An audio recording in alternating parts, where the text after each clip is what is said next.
The views expressed on the Final Straw Radio do not necessarily reflect those of Asheville FM, Friends of Community Radio, or any of the affiliate radio stations airing the show.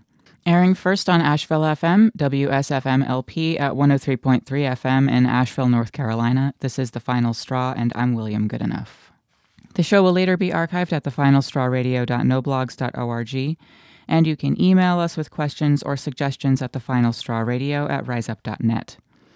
Also, if you're interested in rebroadcasting any episode or segment of the show, you're free to do so. Just send us an email if you end up using any content. You can find radio-friendly versions of this show of 59 minutes in length by visiting archive.org and searching for the collection called The Final Straw.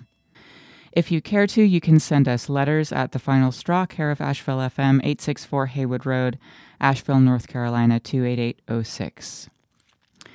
This show is brought to you by Firestorm Books Coffee. Located at 610 Haywood Road, Firestorm Books Coffee is a worker-owned cooperative in Asheville, specializing in offbeat, underground, and independent literature. You can find a sample of Firestorm's catalog of books and zines, plus a full calendar of events at their website, firestorm.coop. This week, I got the chance to speak with Yousef Natsha, who is a Palestinian filmmaker and activist, about his new documentary called Hebron.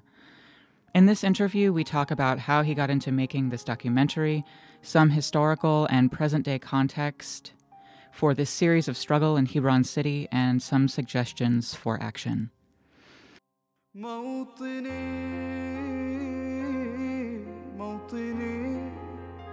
We've been skipping out on announcements, so here's a few we have to play catch-up with. Oh my gosh, so much to get through. Because of all the announcements, audio for the main feature starts at about 26 minutes in. First in local news, next Saturday, April 1st, at 5 p.m. is the monthly political prisoner letter writing event by Blue Ridge Anarchist Black Cross at Firestorm Books Coffee, 610 Haywood Road, Asheville, North Carolina. All the necessary materials will be provided, as well as a curated list of political prisoners in the U.S. with upcoming birthdays. Following letter writing at 7 p.m. Eastern Time, we'll be showing the latest episode of Trouble by Sub.media. This 30-minute-long documentary about struggles against patriarchy around the world will be followed by a discussion on the film. More details can come up at brabc.blackblogs.org. Next up, announcing the second annual Another Carolina Anarchist Book Fair, aka ACAB 2018, hosted in Asheville, North Carolina over the weekend of June 22nd to 24th. Last year, hundreds of people from the Southeast and beyond participated in workshops, talks, panels, discussions, community building, skill sharing, and celebrating resistance. Dozens of presses, publishers, radical and anarchist groups displayed their books, zines, artwork, and promoted their projects. This year will be even better, as we continue to build sites of resistance, structures of counterpower, and networks of solidarity across the region and the world. Do you have skills to help build the future we want to see? We want to offer a diverse and comprehensive range of activities that could include environmental resistance, physical and community self-defense, technological offensive and defensive practices, abolition and transformative justice, and more. Sign up for vending and workshops is now open. The form for workshops can be found at acab2018.noblogs.org/workshops-speakers/. Do you have a radical grassroots project, an independent press, anarchist publishing group or distro, cool anarchist and anti-racist merch, or just someone who would like to table and promote their project?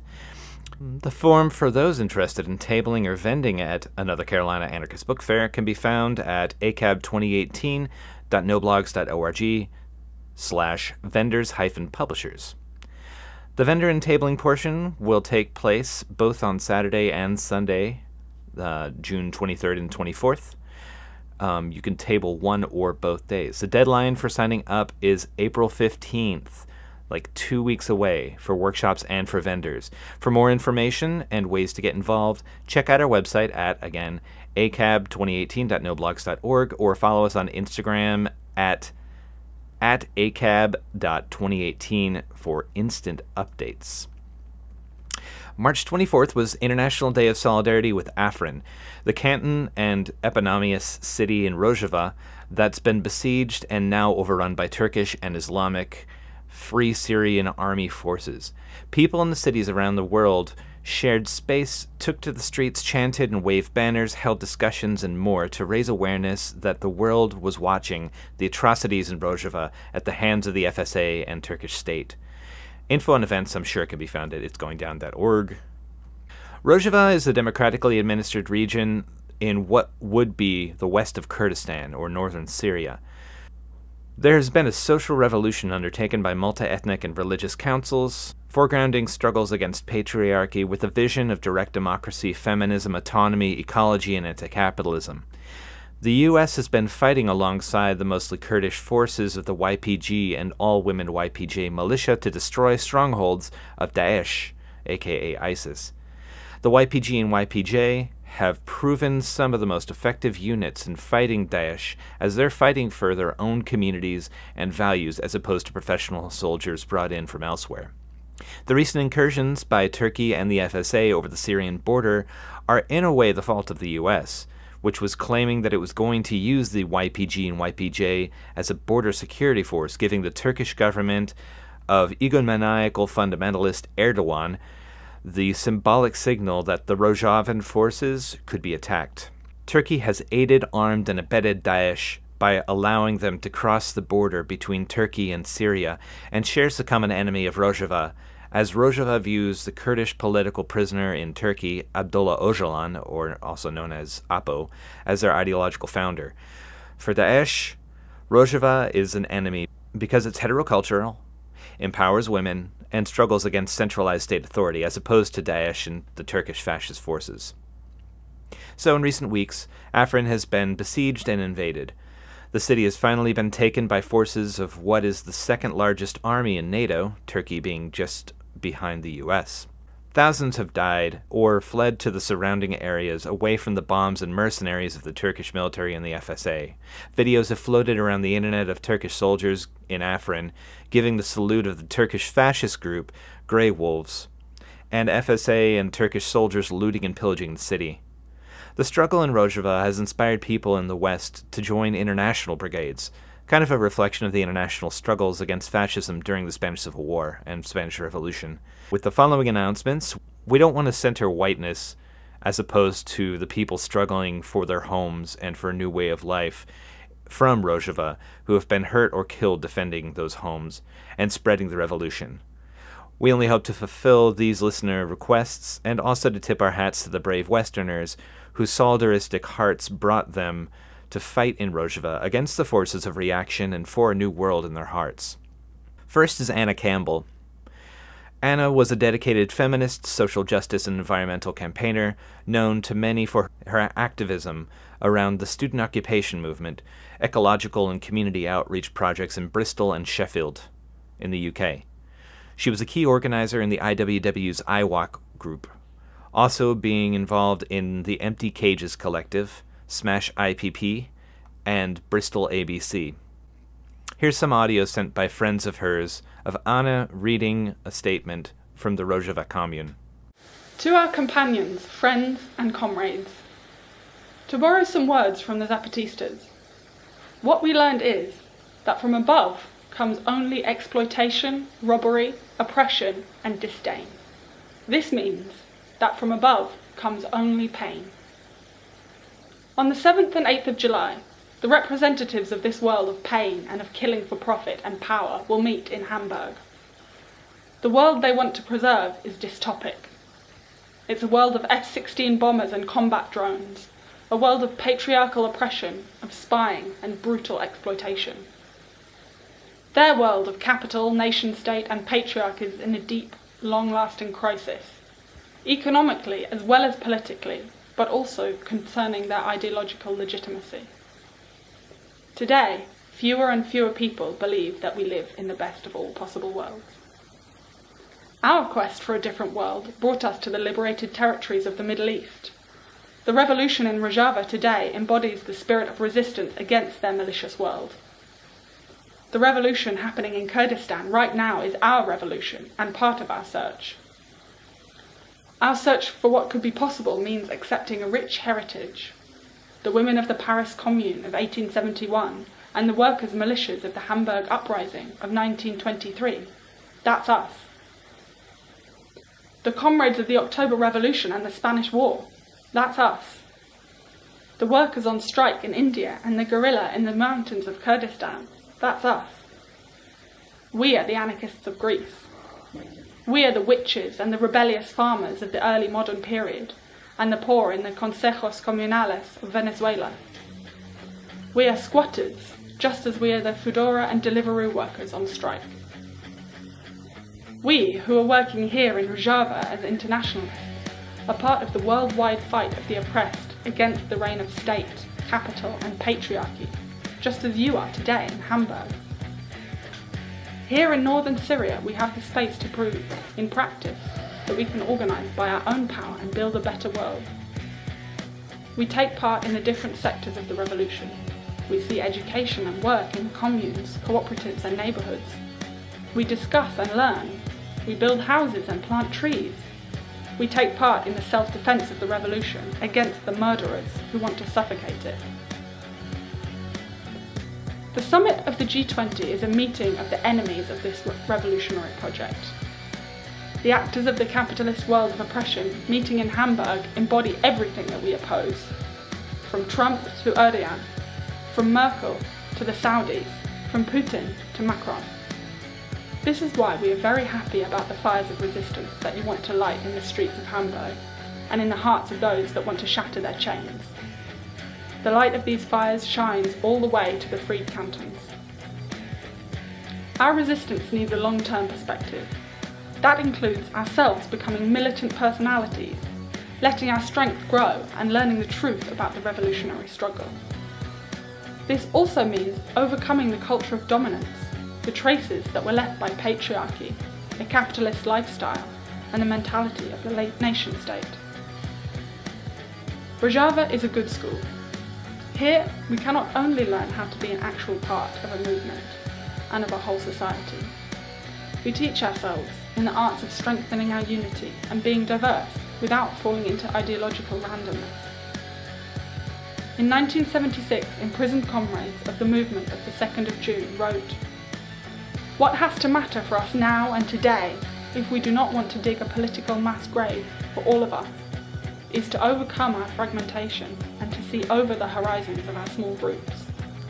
They continue, "While the left in this country is busy fighting each other, the right wing is gathering to attack." The protests against the G20 summit in Hamburg and the internationalist commune of Rojava are both part of the struggle to overcome this fragmentation. The crisis of the hegemonic system produces monsters. The chaos it creates is a chaos that makes the reorganisation of the ruling conditions possible. How this reorganisation is going to look will be decided by the question of which force is best able to organise. Us, who as revolutionaries search for a way out, or those who give a reactionary, racist, chauvinistic answer to the crisis. If we want to be victorious, we have to admit that our fight today is a fight for all or nothing. Today we wage a global struggle that will end either in liberation or in total oppression and has reached the level of a Third World War. We cannot take ourselves out of this and expect or hope that others will do what we are too lazy or too afraid to do. It is the time of bravery and of decisions, the time of coordination and organisation. It is the time of action. We send you all our bravery and willpower, all our hatred for those that want to create a world of darkness and hopelessness. We send you all our love, you who fight with us and light the fires of resistance, in Hamburg and in Rojava. Here's another statement about an anarchist from Turkey who died defending Afrin. Quote, "Our anarchist comrade and friend Şevger Aramakno arrived in Rojava on 28th of January in 2018 to take part in the revolution. Only the day before the army of the Turkish state and its jihadist proxies had begun the invasion of the autonomous region of Afrin, an area which had remained at peace throughout 7 years of war and had become both a cradle for the Rojava revolution and a safe haven for hundreds of thousands of refugees from all over Syria. While the AKP, or the ruling party in Turkey, and its allies ever more violently pushed Turkey towards fascism, and the military brutality smashed the insurrection in North Kurdistan.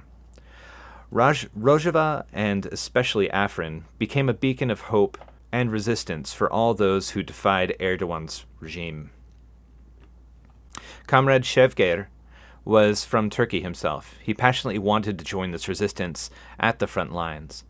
He received basic military training in the canton of Cizre on the 19th of February arrived in Afrin, where he immediately took part in the ongoing defense. As part of the anti-fascist forces in Afrin, AFFA, a unit of the internationalist revolutionaries within the YPG, he faced the invaders in the vicinity of Raqqa in the northwest of Afrin. On the 4th of March, Comrade Şevger had taken position on a hill outside of the village of Berbene, ready to defend it against the advancing fascists. It was there that around 8 a.m. he and 2 other YPG comrades were hit by an airstrike. All 3 of them lost their lives. In accordance with the wishes of his family, his picture and legal identity will not be published in order to protect the people close to him from repression within Turkey. We mourn the loss of our comrades and extend our condolences to all his family, all his friends, family, and everyone who had the fortune to share their lives with this great and inspiring individual. The people of Rojava and northern Syria, and all those who are fighting for freedom and an end to oppression in the Middle East and beyond, will never forget him. We know that he will live on, that as long as his love and his passion continue to thrive in our hearts. Shehid Namirin, Bi Hevre Heta Hetaye, Anarchist U Apochi. If your heart is free, the ground you stand on is liberated territory. Defend it. The Final Straw is a member of the Channel Zero network of English-language anarchist podcasts. Here's a jingle from another member. It's going down, and you're invited for what they selling. We ain't buying. There is no running. There is no hiding. There's only fighting or dying. It's going down, and you're invited for what they selling. We ain't buying. There is no running. There is no hiding. There's only fighting or dying. It's Going Down is a digital community center from anarchist, anti-fascist, autonomous, anti-capitalist, and anti-colonial movements. Our mission is to provide an autonomous and resilient platform to publicize and promote revolutionary theory and action. Go to itsgoingdown.org for daily updates. Check out our online store for ways to donate, and rate and follow us on iTunes if you like this podcast. Final Straw is also a member of the International A Radio Network, which produces a monthly podcast called Bad News, Angry Voices from Around the World. The newest episode is out and free to download, and we have a link on our website pointing to it. Check out anarchist perspectives from the US, Greece, Russia, the UK. If you know of anti-authoritarian and anti-capitalist radios and podcasts that'd be a good fit for our international and anti-capitalist, anti-nationalist network, point them to a-radio-network.org and have them contact us. We're always looking for more angry voices from around the world. This month, we started a Patreon subscription and donation page for the Final Straw podcast so that listeners could throw us some money for equipment, merchandise, travel, and operational costs. In past years, we've paid out of pocket and with kind donations from other members of the A Radio Network to travel to the A Radio conference and conduct interviews along the way with interesting projects. We've paid out of pocket to attend the North American Anarchist Black Cross Conference and record the public proceedings there and get connected with former political prisoners and organizers in IWAC and ABC chapters.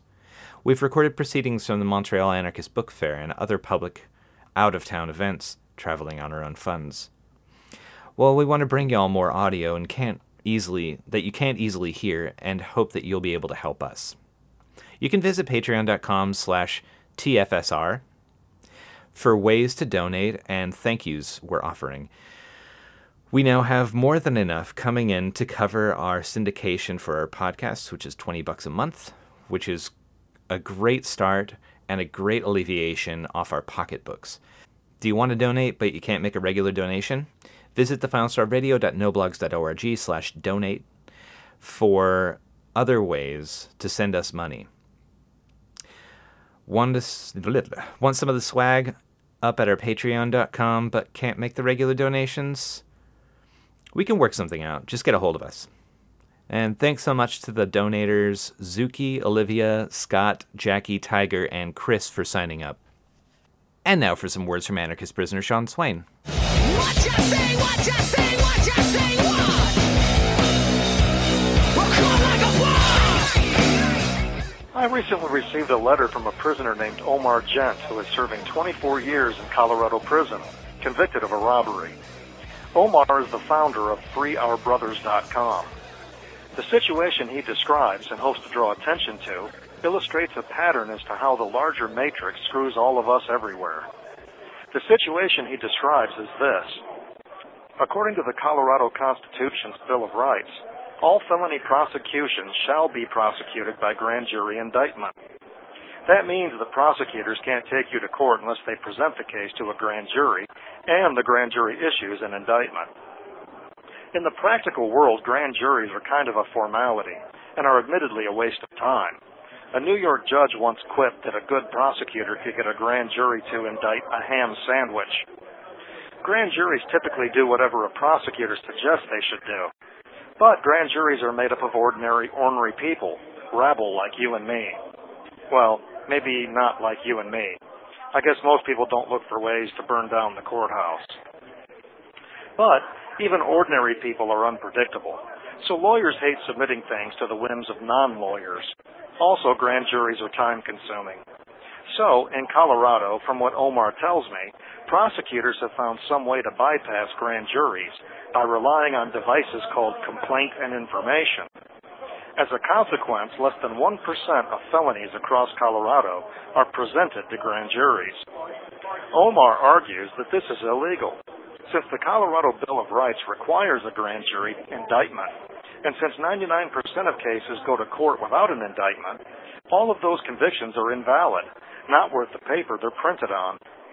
Sounds to me like Omar is right, but what he describes next doesn't surprise me at all. Omar has attempted to find a civil rights lawyer to take up this issue, and no one will touch it. This is due to the fact that most civil rights attorneys don't really give a damn about civil rights. There is a profit-loss ratio analysis in the civil rights industry, and those bean counters aren't moved by the fact that the Colorado prison system looks more like the slave ship Amistad. So, Omar has filed actions himself in state and federal courts, only to have those judges render decisions with tracings of their middle fingers. Not literally, that's hyperbolic. No state or federal judge is really that honest as to trace a middle finger. But the end result is the same. As a consequence, Omar and 99% of Colorado's prison population needs to find that one lawyer in the universe who cares. If that lawyer is listening, feel free to check out FreeOurBrothers.com, where there's also a link to a petition posted at change.org. Now, having said all of that, the bigger picture. Laws are not for those who write laws or interpret laws. They're especially not for the rich and privileged, whose donations get lawmakers and judges elected. No, laws are for us to follow. You know, us rabble. And if, at some point, you find some illegality in what the fascist fart goblins have done to you, you can chop down every tree in Washington state to make reams and reams of paper to file brief after brief after brief. But there's no one, absolutely no one, you can solicit or appeal to who will enforce a single law that benefits you. Never. With things as they are in this data-sharing era, everyone you encounter, every official or administrator, is on the same bowling team as the fart goblins who stuck it to you in the first place. And chances are the lawyers who pretend to stand up to this kind of injustice have mortgages and children's college funds that matter too much to effectively buck the system and make powerful enemies. So, in conclusion, it's up to us to engage in effective direct action to support those causes for freedom and justice, causes like Omar Gent's perhaps, and to do it with imagination and force. The frustrating and illegal situation Omar and the rest of Colorado's prisoners face proves yet again, as we stare down our enemies' attack helicopters. We have to be our own Apache attack helicopters, and turn our allies into Apache attack helicopters too. This is anarchist prisoner Sean Swain from War and Corruption in Lebanon, Ohio. If you're listening, you are the resistance. You can write to Sean Swain at Sean Swain 243-205 Warren CI P.O. Box 120 5787 State Route 63 Lebanon, Ohio 45036. Updates on his situation and more writings by Sean can be found at seanswain.org. This is true hip-hop in the purest form. Hello, thank you very much for coming onto the show. Would you say your name and talk a little bit about your history and what you do? My name is Yousef Natsha. I am from Palestine, from a city called Hebron. And Hebron is part of West Bank that's under the Israeli military occupation at this moment. I am currently living in Asheville. I did start my professional work mainly with human rights organizations on the field of Hebron and start documenting what my community is facing from the Israeli government. Since that till now, I'm doing this awareness for the other communities to know what's going on in my community. So you were born and raised in Palestine? Right. Okay. So we are here to talk about your documentary that is it currently out now or currently released? It has been released almost a month ago. Mm-hmm. I have been working on it for no less than 2 years. Mm-hmm. The footages that has been taking along with these 2 years almost. And specifically on the field, for sure, it is a long process of footaging these terrifying moments that, my community facing. It is hard to, know the exact amount of time that I have spent on filming specifically and how many hours that I had ended up having in my laptop. It is just the fact that, being on the field and documenting all of that, there is moments where you feel like, I can't put this image for public. I can't, some of my community members will refuse to be on footage for security reasons, unfortunately, and so on. Yeah, definitely. And after having seen the documentary, I can very well understand what you mean by that. And I'd love to talk about the documentary more in detail a bit later or in a subsequent question, but would you first talk about how you got into making film and what obviously maybe the impulse is clear, but talk about why you started making this particular one? Right. So me growing up in Hebron, and as I said, Hebron is a city in West Bank, that's under the Israeli military occupation. For me, it took me a while for me to understand what is actually going on with my community. Is this normal for, for my community to face? Should I just live my normal life in some extent as my neighbors and friends lives, in terms of just going to the college and finish that and then find, a job to be occupied with all the time, having a family, building a house, and so on. So it has been a long process for me after the age of 18, specifically of what I actually have to do, which path I should take. And after a year or so spending it on studying accounting in one of the colleges in Hebron, I just said, this is not my place. I can't study this. I can't imagine myself behind a table counting whatever counting. I can't see myself 8 hours sitting behind a desk. That's the moment that I ended up pushing that college door with my foot and saying, I am going down on the ground. I started filming with my phone, and I did know that these footages would not go anywhere, but at least it is something that in myself, at least I felt that I'm doing something for my community.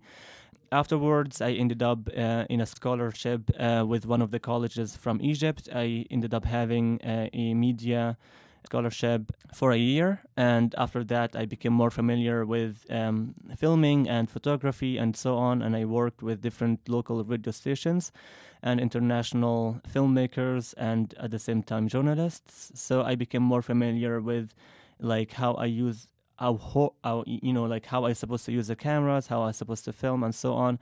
And on the age of 18 and a half, or at least 20, I ended up knowing this human rights organization. It's an American organization that's based in Chicago called the Christians Peacemaker Team, that I did start working with them on the field. And since that time, I start using, cameras, and I had my own camera afterwards, and I start documenting that, and I ended up having huge files on my laptop that I ended up, when I came to Asheville, I sat on it, and I ended up having this documentary out of it. I was struck by in the documentary, not to like talk too much about it, but there is a scene in the documentary, a scene that is filmed where two children are being arrested by police, and children meaning they're maybe 10 or 12 years old, and they're accused of throwing rocks. And at the end, the question is posed by the narrator, what would have happened if this scene had not been filmed? So I think that it's really important to, keep that in mind as well. Will you describe the documentary for any listeners who have not yet seen it? Right. So the documentary mainly focused on human rights violation that the Palestinian community is facing from the Israeli military, that they are occupying West Bank and Gaza Strip for sure. And when I started the process of making the documentary, I started saying, should I go to the history part of what has happened and how this has ended up being existed till this moment? The issue that I ended up going back to the time till like 1917, when like things actually did start, and how the colonization system did begin on Palestine and ended up leading into what we're having right now. So I ended up actually, after a lot of thinking, I ended up just doing it about human rights abuses. And I saw, that my community, my family, my friends are not treated as humans. And from there, I ended up just taking my community voice into this documentary to explain the suffering that they are facing. So yeah, mainly talks about human rights violation that the Israeli military they do on my community. Will you describe the process? I mean, you said a little bit before about the history of yourself making this documentary, but will you describe the process by which you made this documentary? Right. So most of the footages that I took has been during my work on the field with Christian's Peacemaker team. And I can say that gives me in some extent the ability of moving around under the protection of an international organization in some extent. A lot of people had the question of how I was able to take these footages, how I was able to move around soldiers. Some people do have an idea how much it is difficult to be around Israeli military, specifically on the field and documenting these abuses. I can say that one of the things that did help me first is English. I used English to talk with the soldiers when they come to try to turn me back, to not allow me to film. I used English because if the Israeli military somehow, if I spoke to them in Arabic, which I can say that they can tell from my face, obviously, but at the same time, using English did, in some extent, let them think of, it seems like he is not a Palestinian, at least, maybe he's from one of the European countries or so on, and they might think of the effect of that. Second of all, for sure, being with an international organization helps. Having the uniform, that identifies me as part of the organization, did give me the access and the ability of moving around in some extent. Does not mean that I have not been facing, harassment from the Israeli military. I have been pushed away, even me working within the organization itself, being pushed away, being arrested, being interrogated within the work that I have been doing on the ground. So I can say that the process has been super difficult, but at the same time, I did succeed in making my community comfortable and me being around in terms of, if they are facing harassment from the Israeli military, they will say, okay, well, let's call Yousef for him to come down and document this. So with the years, I ended up having my phone number with my community members, and they will give me a call when the Israeli military is making, a house search or a body search for one of the community members in the old city of Hebron specifically. So I will receive these calls within the umbrella of CBT, Christian Peacemaker Team, and going down on the ground and documenting that with teammates that they are Americans or Europeans or so on from different countries. And so documenting that, then going back to the office, process that, and then, moving on a second incident and so on. It goes like that till now. So I can say that the footages, yes, has been taken during the process of 2 years or 2 years and ish, but it does not mean that the footages that I have took, it is not repeating itself and happening now. That's one of the things that people have to take in consideration, that, it is kind of an old footages, why we need to see it. Well, actually, it is not. It is happening daily. It shows the struggle that the Palestinians are facing on daily basis. Will you talk a little bit about the Peacemaker team? Yeah. Christians Peacemaker Team, it is an organization that's based in Chicago. The main office is in Chicago. They do have different projects that they are working on. One of them in Palestine, Hebron, the old city. They do have another project in Iraqi Kurdistan, and the other one with the indigenous people in Canada. And they are working on an office in Greece for the refugees. And for sure beside the main office in Chicago. That's really cool. I was entirely unaware of that group. That's right. So yeah, I mean, like they do really an amazing work. For sure, one of the amazing things about this organization is that they will not go voluntarily to a community and trying to help. They receive an invitation from the community saying, hey, CBT, we need your presence in our community to help us out documenting what's going on. And, it has been helpful, specifically in terms of my community. They received a letter from the mayor of Hebron saying that, as a human rights organization, we are requesting you to be on the ground, on the field of Hebron to document what's going on. And that's a scenario that has been followed with other teams too around the world. That's so important to answering requests for aid rather than assuming that people will need it. Correct. And, just to respond to what you said about the footage, people asking like, this is old footage. Why do we need to see it?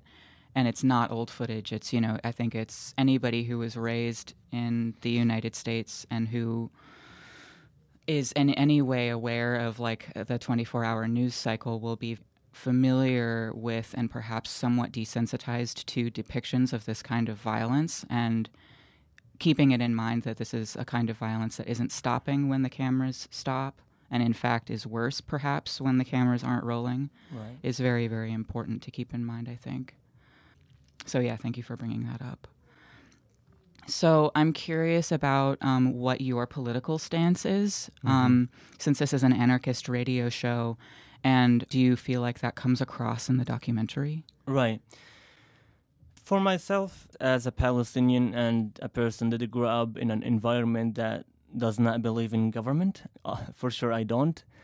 It was completely a clear thought from myself, at least, since even doing this work and seeing the impact of power on my community, for sure I don't believe in that. And I'm seeing it as a way of using even the struggle of my community, which it is completely, I don't know, like how I can find appropriate word to describe it.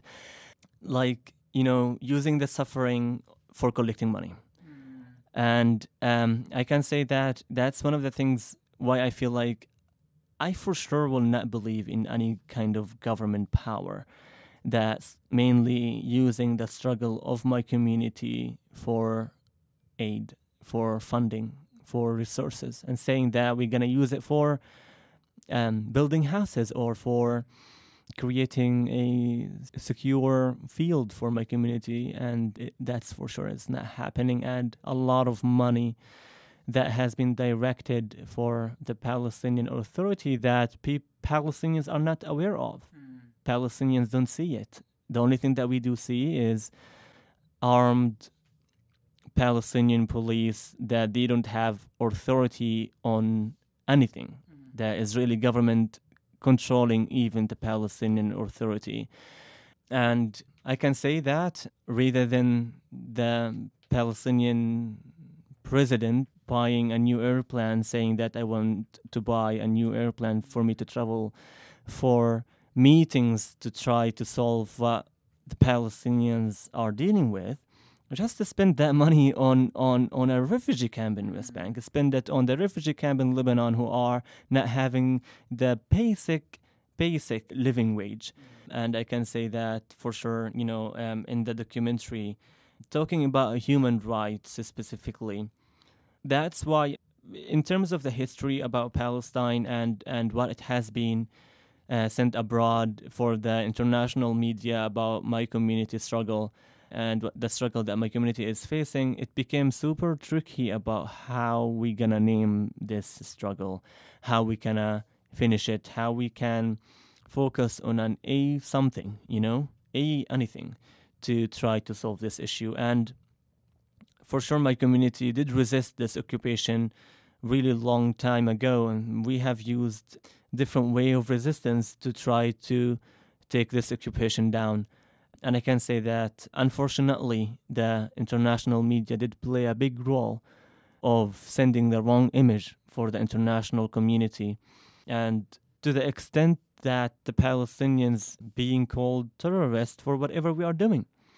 Even the resistance that us naturally as human beings we have to resist against a racist and an armed power to control us as human beings. Naturally we will resist for it. That natural resistance became titled as violent. It became titled as a terrorist act. And I can say that that's one of the reasons why I actually mentioned or even focused about human rights declarations and human rights law in the documentary, because unfortunately that's the only language that's actually being accepted in the international community to talk about the Palestinian suffering and the Palestinian struggle. And I can say through the screenings that I had so far for the documentary, I have been seeing a lot of people being engaged with the conversation and saying that, yeah, it is completely terrible that the Palestinians are not treated as humans. They have rights. They should be treated under these international law declarations and so on. Which, to be honest with you, I didn't see it. I didn't see that reaction when I just spoke to the people about the struggle itself without showing them a documentary or showing them the language that's internationally being used in these kind of situations, unfortunately. That's very striking to me. And the documentary interposes, clear human rights violations with text from the human rights declarations from the UN, I believe. Right. And, highlights in red, how they're being violated. I'm wondering if you have the energy to talk a bit about the Palestinian Authority and a little bit of the history there of the revolution. Right. So yeah, talking about the Palestinian Authority, and for sure before it became an authority, simply it is a group of people that they came together and they say that we are not gonna allow this to continue on our lands. For sure, did start not in Palestine, did start outside of Palestine, did start in other countries, the surrounding countries, in Lebanon and so on. And it has been founded in 1964. And it is recognized internationally. I believe that time it has been recognized, by the United Nations and so on. So it is a recognized authority, or at least a group of people that has been called, the Palestine Liberation Organization, the PLO, that time.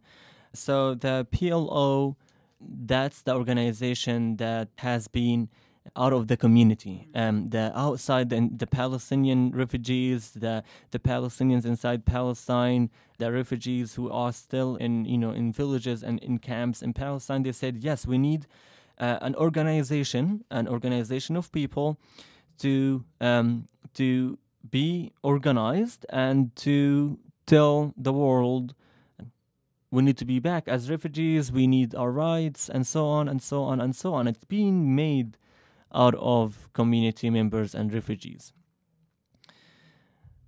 And I can say that a lot of people did believe in that. It is called liberation, and us thinking about that name, it means that one day we're going to have what it has been taken from us. But unfortunately, this group of people, or the organization itself, the PLO, became with time, and for sure PLO have presented the Palestinians in different stages, front of countries and United Nations and so on, and they have been part of a lot of negotiations too. So which again, in the beginning, it was kind of a community sittings, organizing, and so on, and we need liberation, and we need to free ourselves from this apartheid system that has been existed in our land, and so on, to an organization that started to make deals in behalf of the Palestinians, to make agreements and sign agreements that, for myself, I don't believe 1% of these agreements, the Oslo agreement, like, for God's sake, what they were thinking of when they did sign that agreement specifically. Hebron specifically, they did have a specific agreement about it, which is called Hebron Protocol, that divides Hebron to two sides, Hebron 1 and Hebron 2, and Hebron 2 is under the Israeli military control, and so on, and a lot of agreements, and Palestinians don't agree on these agreements. The moment that the PLO became an authority, it became the Palestinian Authority under, and I will say it is under the umbrella of the Israeli government. That's the moment when Palestinians lost their beliefs in that organization. So unfortunately, that's what did happen, specifically in the process of it to be a liberation organization foundation from the the refugees and so on, till it became a power on top of this Palestinian community. That at the same time, I can say we are facing a second occupation at the same time right now, and I know it is kind of complicated. People look, oh, okay, well, then Palestinians, let them deal with what they are facing, and then we can intervene. Well, no, I can say that what did make the Palestinian Authority the way that it is because, for sure, the first occupation that we have is the Israeli military occupation and the Israeli government behavior. But at the same time, the Palestinian Authority right now, there is the only authority that they do have is just only on the Palestinians. They control specific amount of land that the Israeli government give them an authority to control. There is a specific arrangement and coordination between the Israeli government and the Palestinian Authority in terms of Israeli vehicles being inside areas that's under the Palestinian Authority. For example, if I am walking in the street, which did happen, if I'm walking in the street after 10 p.m. in the night and I didn't see any of the Palestinian Authority vehicles, I know it is a protocol called 00 protocol, which it is a protocol where the Palestinian Authority vehicles and police and whatever who's part of the Palestinian Authority have to be disappeared from the streets. They have to go to their, not military stations even, like their buildings that they are renting from the Palestinians. for the Israeli military to clearly driving in the Palestinians' community roads and villages and do whatever they want. Mainly, some people would say, yeah, there is a Palestinian Authority and there is areas, under the Israeli military control, so there is a hope for peace. And I can say, no, that's not right. The Israeli military is controlling every single inch of that land. The Palestinian Authority is just a small game, a small tool between the Israeli military and Israeli government hands. Thank you for talking about that. Yeah, thank you for your energy in talking about that. I think that's really important information to keep in mind. Yep. And can you talk a little bit more about how the film has been received in public showings? You've done a few of them so far, right? I had 2 screenings. One of the things that was completely surprising for me, and I don't know if it is just the culture of Asheville or even Americans behaving differently recently for the struggle. We start thinking of, is it because Trump have been doing too much messed up stuff? One of them is announcing Jerusalem as the capital of Israel, and Americans became aware of the issue and saying, oh wow, that's a big deal, and they start recognizing that, and they started to be more supportive, or at least aware that we need to see what's going on, so to be supportive in some extent, that our taxes being sent there, being used to transfer the consulate from Tel Aviv to Jerusalem and so on, and even Trump and his administrative talking in behalf of the American voice, specifically about moving the consulate from Tel Aviv to Jerusalem. That's one of the angles, or just, the culture of Asheville are lovely and, supportive. Yeah, so I think just to comment about how it has been received. It has been received completely, incredibly, with an amazing hospitality. The first screening did happen in West Asheville at the Shell Studio. We didn't do that much of advertisement. We ended up having 50 person in that room that fits 30 person only. And people have turned back because there's no enough room in that room. People were sitting on the ground, standing in the back of the room, and it just packed 100%. And the second screening did happen 2 days ago at the block of Biltmore. We did cross the capacity of the block of Biltmore. We did receive 80 person were in the room, and we turned back no less than 30 person, saying that we are unfortunately backed, and we are across the capacity of the place itself. So that was surprising, completely surprising. And at the same time, one of the things that completely shocked me, in these 2 screenings, I didn't face anyone that will argue with me. I had 2 years ago, I was in the United States, and I made a speaking tour in Chicago specifically, and at least each presentation, I will be having 5 people that they will argue with me and tell me that Israel have the right to do whatever they are doing right now. But that's one of the things that completely did surprise me with this screening so far, that people are either silent, they don't know what they have to say, or they will say what we can do. Some people were saying that it is absolutely unexpected, thing to see. At the same time, not acceptable for it to happen for the Palestinians. But at the same time, they will say, "But we don't know where Palestine is. We don't know what Israel have been doing, and what the American society or even the American politics is part of that narrative, or what the Israeli government is doing." So it is challenging, and that's amazing. Yeah, that's really cool. I'm so glad to hear that it's been received well in the 2 screenings that you mentioned. And if anybody missed those screenings and wants to come to another one, there will be one on April 6th at Firestorm Books and Coffee at sometime in the evening, 6 p.m.? Right, 6 p.m. 6 right. p.m. Yeah, so I'm really glad, for the hospitality of even the business owners in Asheville. in terms of the documentary itself, in bars and bookstores and churches have offered the place to be used. And that's one of the things to use this stage to announce that any person do have, an idea of where we could screen this documentary, please contact us.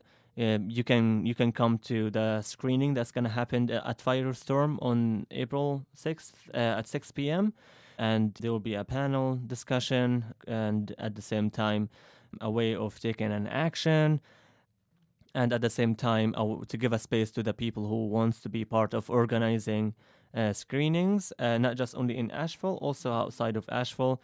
There is, people right now that they are working on making the screening in Philadelphia, in Winston-Salem, in Charlotte, in Chicago, and it's become like a big thing. So that's one of the things that I'm glad about.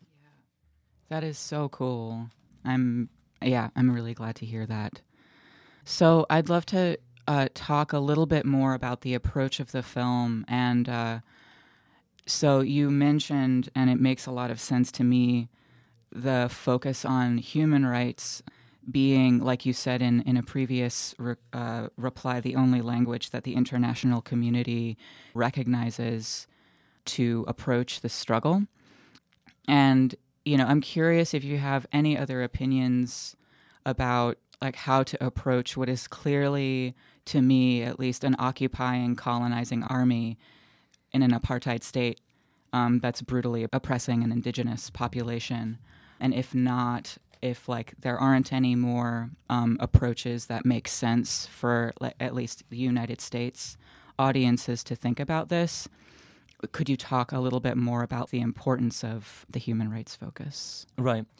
I can say that for sure there is different ways of showing that there is clearly abuses and violations on the indigenous Palestinian community who lives in Palestine at this moment, and even the Palestinians, indigenous community that they are living in refugee camps at this moment. So I can say that there is different ways to make a direct action, to make protests, to go marching down the streets, for people to recognize that there is a community, an indigenous community, that they are suffering from an armed military occupation, and their struggle needs to be ended before the time being too late, as the history have told us about other indigenous community around the world, about how they have been suffered from their voices not being heard, their resources being taken, their history being colonized, their culture being taken and changed. I can say that that's what is happening in Palestine. It is completely a colonization system, an apartheid system, and it needs to be stopped. And I think it just, just take an action. That's my opinion. And my dream is to see people marching all over the world about this struggle. And for sure, there is a lot of things for us to stand up for. The Syrian struggle, the Iraqi struggle, the Middle East struggle in general, and the refugee struggle. There's a lot of things for us that needs to be taken action for. And the language that I did use about the international law, it is, as I said, it is unfortunately the only language that the outsider community outside of that frame or outside of that struggle will actually recognize as a language that needs to be spoken to recognize or to talk about that struggle. When we talk about resistance and say that we are going down the streets and making marches and holding signs and calling for an action from the community to stand up, directly they will say, oh, you are anti-Semitic, you are standing against Israel, you are calling for Israel to be turned down as a government. And for me as a Palestinian, this is one of the things that I do keep repeat all the time. First, our fight is not with a religion. It's not connected with any religion. Our fight is simply connected with an armed power coming to our houses, to our lands, and saying that it is not yours anymore. That's what our struggle with. For me as a Palestinian, I wish that the Jewish community or even the Zionist community, if they were a community at that time, if they said, oh, we are actually having history in Palestine, could you please allow us to come as an immigrants to your land, to practice whatever you want to practice, to do whatever you want to do in terms of you being an immigrant on that piece of land, rather than saying that it is an empty land. We came, we took it over, we replaced desert to heaven, and we are living our life in it right now. That's completely unfair. Palestine was not a desert. That's the narrative being told for most of the Israeli military. Specifically, like soldiers will say, we turned it. We turned it from a desert to a completely a paradise. No, that's not right. Palestine has been full of people, packed of people. A lot of massacres that happened on the indigenous Palestinians community dealing with Israel being exist. During the process of 1948, a lot of Palestinians being killed. And the moment that Israel being a country and them having a national day, it is our Nakba Day. It is the day that we call it the Nakba, the catastrophe, for us as Palestinians. And unfortunately, it is the day that the American consulate is planning to establish the consulate in Jerusalem. They say it is the Independent Day for Israel, and that's the day that we're gonna move the consulate to Jerusalem. And it is the day for us too, Palestinians who remembers that day as a day that they left their homes, as the day that they have been evacuated from their homes, the day that their family being killed, their lands being taken. Palestinians, refugees, most of them, still, most of the refugees, most of the Palestinians who became a refugee have keys for their houses. They are still having it. They are still hoping one day they will go back and having the right of being returned to their homes. That is such a diabolical move on the part of the governments, the American government and the Israeli government, to establish the consulate on that day. That's right. That choice was not made by mistake. Oh yeah, definitely. Yep. And it is completely crazy to do that. Like Palestinians who lives in Israel right now do protest against what is happening, trying to say no for moving the consulate to Jerusalem. But the international media first don't talk about that at all.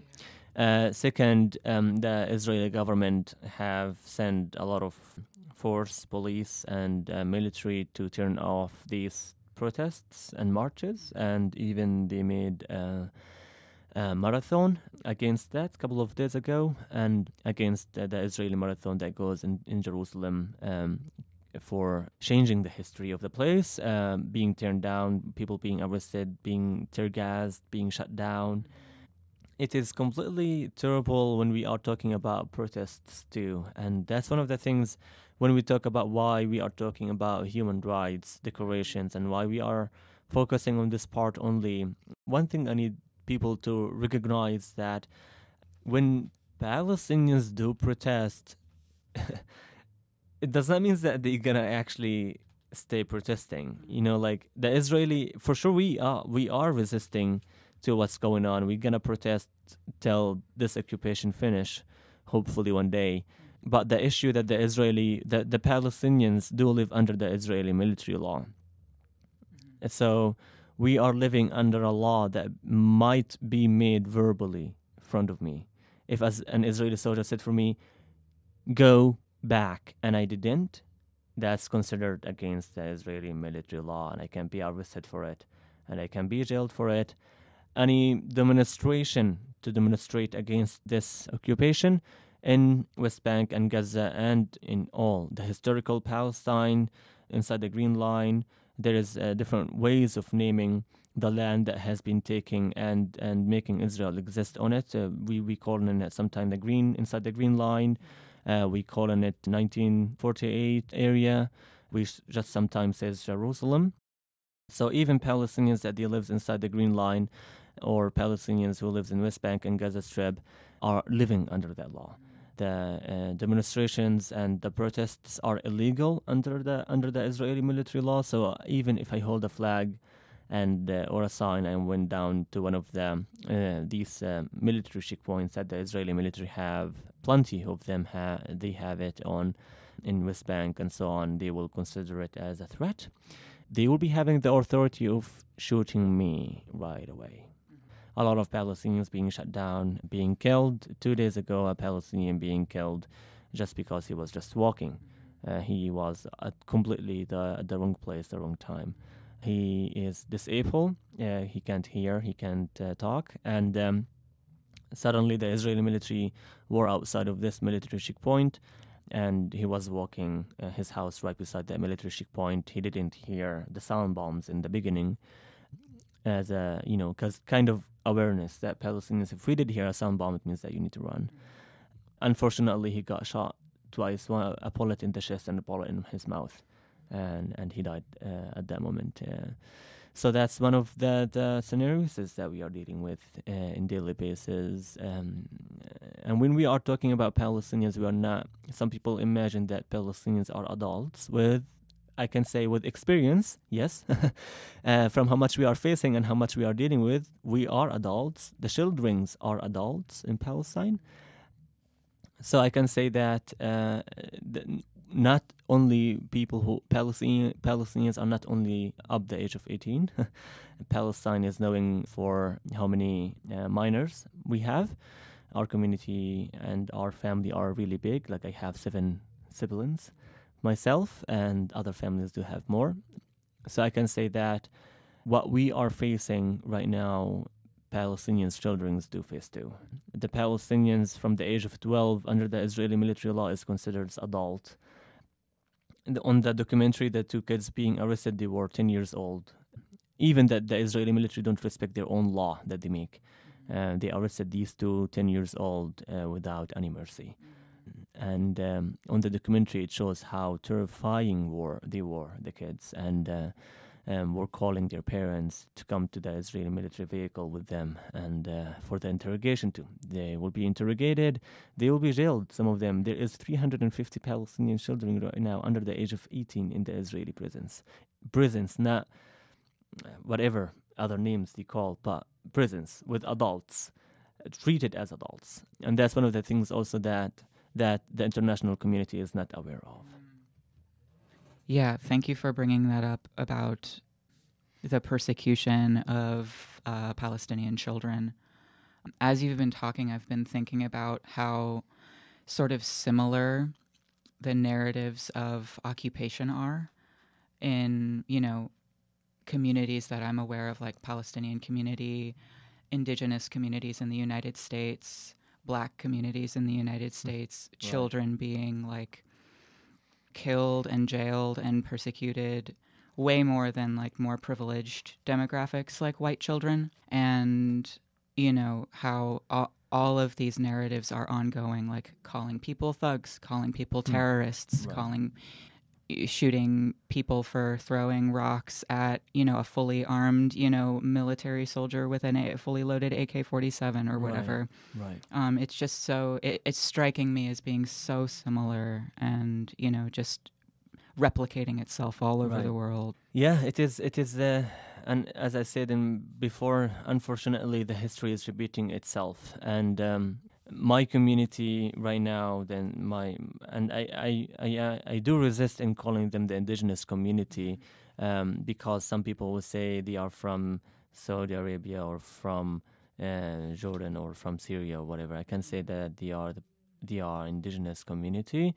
Other thing that people don't recognize sometime when we say Palestinian, they will think that they are just only Muslims. That's wrong. The indigenous Palestinian community are Palestinian Muslims, Palestinian Jews, Palestinian Christians. And one of the things that people don't recognize, they will say, where is the Jewish community that you call them indigenous? And I would say, well, because of the Israeli apartheid system, they are not exist anymore. The Palestinian Jewish community have been existed in Hebron, in other places in Palestine. They were for sure minor communities. They were not, big communities, but they were exist. And I can say that some members still exist. I can say that they wrote letters against the occupation. They don't agree on what the Israeli military and the Israeli government is doing. I have a story that I know myself about a person who his grandfather lived in Hebron. He told me the story himself. I met him in Tel Aviv. I got permission. It is hard for sure to get a permission. That's another scenario, but I have my ways somehow as a Palestinian. I did figure it out. I went and I met this guy who's 85 years old that time. That was like 3 years ago, and I hope that he's alive still. When I talked to him, there was a translator between us. He talks Hebrew, I talk Arabic. So mainly what he said that he did go to the Hebron mayor in Hebron and asked him to be back as a Jew, Palestinian Jew, to Hebron, to his grandfather's property that's being occupied by the Israeli settlers. And for sure, the mayor of Hebron said, you are welcome. Come, and for sure you're welcome to be a Palestinian Jew, But the fact, what happened that the Israeli government didn't allow him to be doing that. And there is an interview for him on YouTube. The title of it, Hebron in My Heart. Him talking about Hebron and so on, and him saying that he's not allowing these Israeli settlers, or even he said these settlers who are coming from abroad to this country and occupying these houses and lands, and says we are occupying them because of the history of our grandfathers who have lived here. And he said that my grandfather lived there. I'm not allowed to be in that building that these settlers do occupy. And he said that he allows Palestinians to live in his building rather than Israeli settlers to live in that apartment by the name of the history of the communities that they lived in Hebron. He said just, two statements that I really liked what he said. And that's one of the things that people don't focus on, is what is the Jewish indigenous community, the Palestinian Jewish indigenous community said about what's going on. Him specifically said that if he died, he preferred to be buried in one of the Muslim cemeteries rather than him being buried in one of these cemeteries that being controlled by these settlers' power. And these are the narratives that we need to hold on to, because with the time, people forget it, and people don't recognize how much important it is to hear these voices that within the Jewish community, within the Israeli community, that they say what is happening is completely messed up.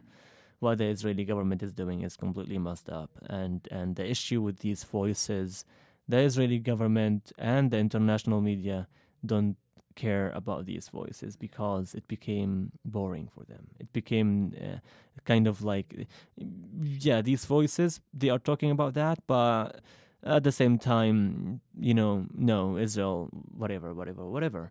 They are not really focusing on these narratives that's really important and simply shows that Palestine have to be existed and Palestinians should have their own state as they did from before.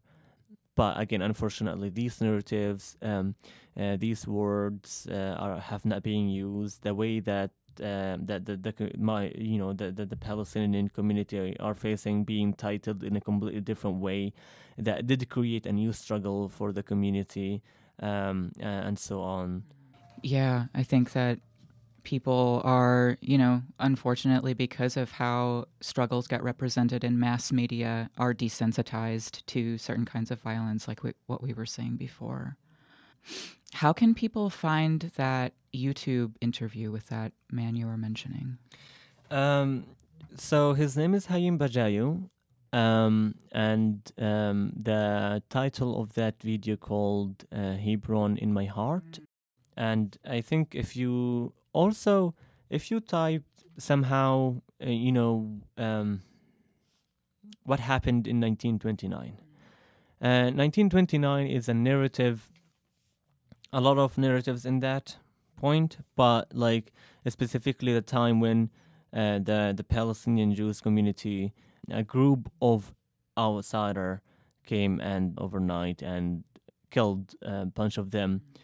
So that's the narrative that's being outside. And who did survive this massacre that did happen in 1929, which again, not a lot of information about it and so on. But write that down and search about that date specifically, because the Palestinian Jewish community who did survive from that day, they are telling the right stories of what did happen that day.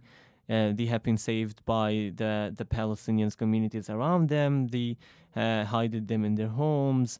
Jewish community did stay living after 1929. The narrative says that they have been evacuated after 1929. The narrative that people knows, or at least being announced, that Arabs have done that massacre, which I can say that at the same time there is narratives that talks about that time specifically that we have been colonized by the British mandate that time too. And I can say how much the British did play a big role of what we are having right now. And a lot of different scenarios of like who did create that trouble specifically to make or to do what is actually existed right now. Settlements and apartheid walls and separation and checkpoints and narratives in some extent that the settlers right now do use as an excuse of what they are doing. Yeah, definitely. And, that for me also plays into, narratives of colonization, continuing ones. So there is going to be a showing on the 6th of April at Firestorm, like we said before, and there's going to be more showings across the country, but how can people see the film? Will you do a tour or anything like that? Yeah, right now I am planning, and we already in the part of doing a tour around the United States.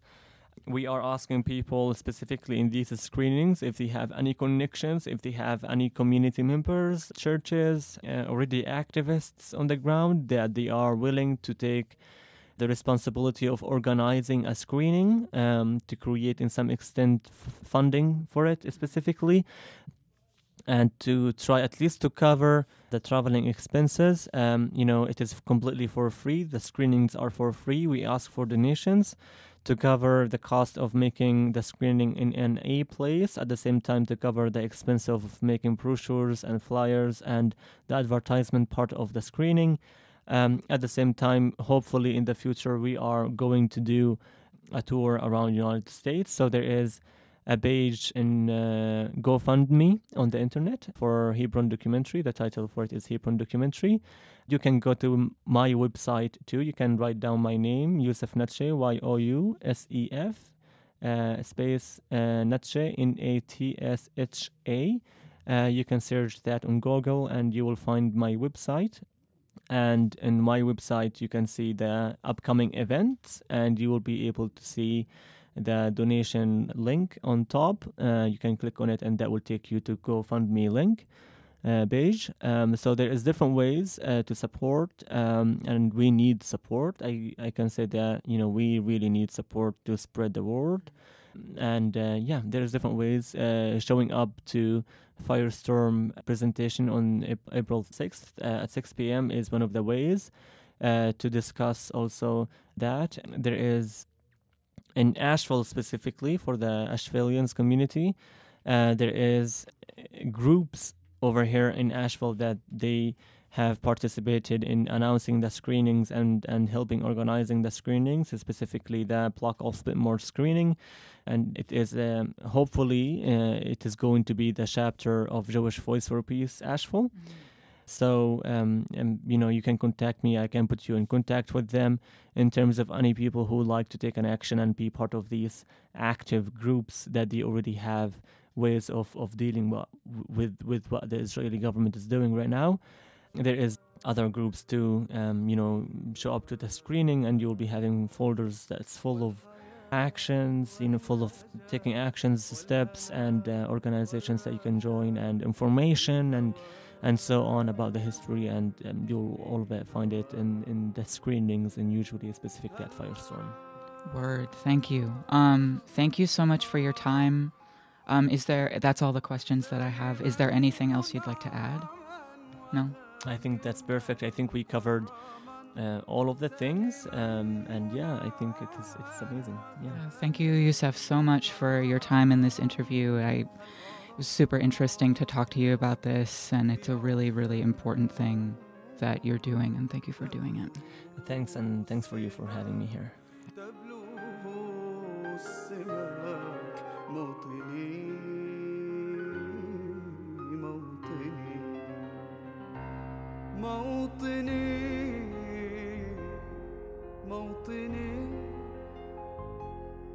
الشباب لن يكل همه أن يستقل أو يبيد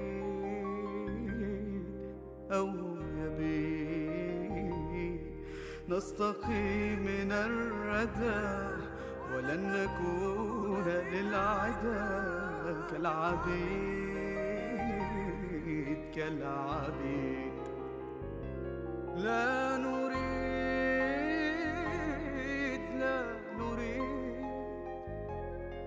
ذلنا المؤبدا وعيشنا المنكدا ذلنا المؤبدا وعيشنا المنكدا لا نريد بل نعيد.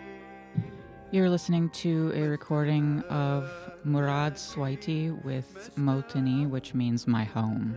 Thanks for listening to our interview with Yousef Natsha. You can get in touch with him and the film crew at his website, which is Yousef Natsha, yousefnatsha.wixsite.com/Yousef-Natsha, where you can see more of his work, donate to the documentary, and get in touch. I'll also be linking to the YouTube interview called Hebron in My Heart via the show notes.